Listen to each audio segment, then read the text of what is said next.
Morning everybody.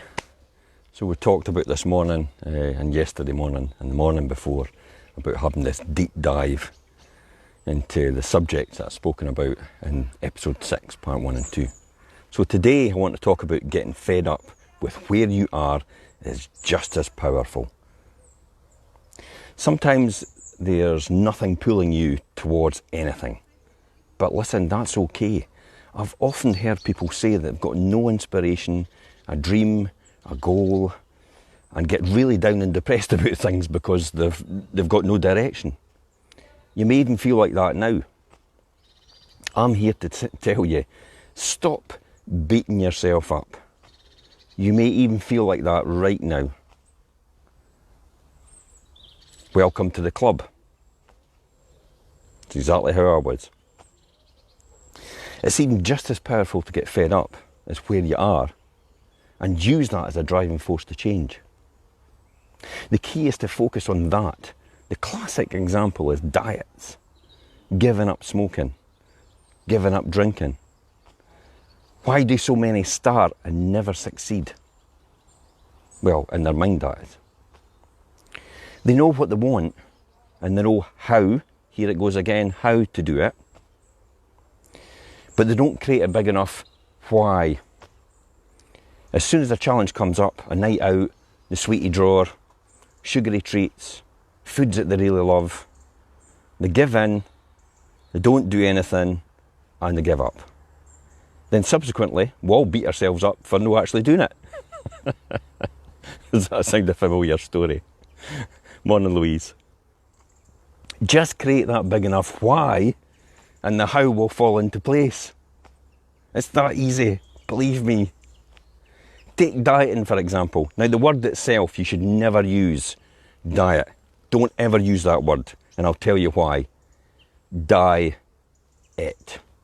It's a complete negative connotation straight away. Die it. And some people are. Morning, Craig. You'd be better to see in healthy eating. Healthy eating's the better one to say. You can healthy eat and look after your body. Morning, Francis.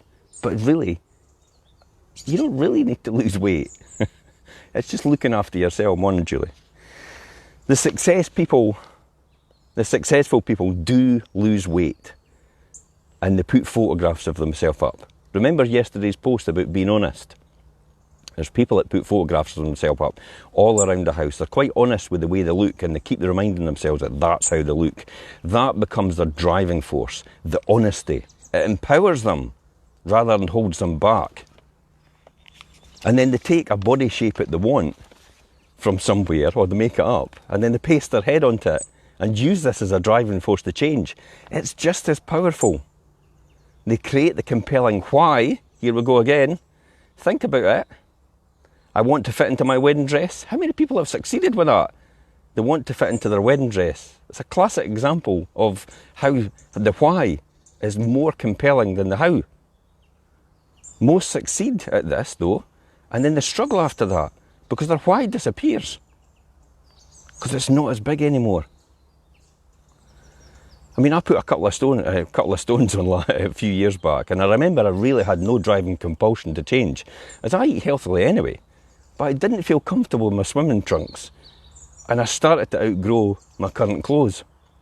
Now, anyone knows me knows I hate spending money needlessly, because I could invest that money in something more worthy, and that's effectively my fed up moment. I got really fed up, and this is a driving force, as I said. I'm quite disciplined. And in the past, my wife Elaine's couldn't believe that I used to just talk about losing weight and it would just fall off me every week. Pounds and pounds all the time just because I spoke about it. But this time was different. I needed help. I remember Tony Robbins. That's the one I wrote, notes from a friend, the book. Please read it. It's a fantastic book. You often get it for free. He actually hands it out to people to help them. I remember Tony Robbins telling me a story about losing weight and how he said you can condition your mind to push you to change. It was so funny what he said next. Every time you sit down at a meal, you shouldn't be eating, basically crap, and for want of a better word. Jump up out your seat, point at it and shout, "Peg!" at the top of your voice. If you do that often enough, you'll program your mind to change because it wants to protect you from the embarrassment and the hurt. So it conditions you to eat the right stuff without you having to make an effort. I did this, but I didn't do this physically. I actually thought about it in my mind and I imagined it every single time I was going to eat the wrong stuff that I shouldn't be eating. Remember, the mind doesn't really care what you do or think, as both ways will still impact on it. Whatever you put in comes out. Garbage in, garbage out. Morning, Sam. So the key is, get fed up with where you are just now, as it's a power, and it's just as powerful as having a dream or a goal. Here are a few other people, just in case you want to find out, that got fed up, and this drove them to change. I got so fed up with the bad vibes, I didn't care if it was the Beatles. I was getting out. George Harrison. Look at what we went on to do. He went on to write one of the biggest and greatest songs ever, My Sweet Lord. And yet everybody thought he was mad. I got to the point where I was fed up with so many people telling me how I was supposed to be and how to live. Estelle, the singer and songwriter. Remember yesterday's vlog? About you're not here to please your parents and your friends and be miserable for the rest of your life. Do what makes you happy. Honestly, sometimes I get really fed up in my subconscious. It's like it's got a mind of its own, Alexis Sale. Now, that was really a joke, but it's also true. Our minds and thoughts shape us over time. So make sure you think positive thoughts. That's the whole point. So, in conclusion, morning Wendy, you can be pulled by your dreams or pushed by your circumstances. And the circumstances can be just as powerful, so turn the negativity into the driving force for good.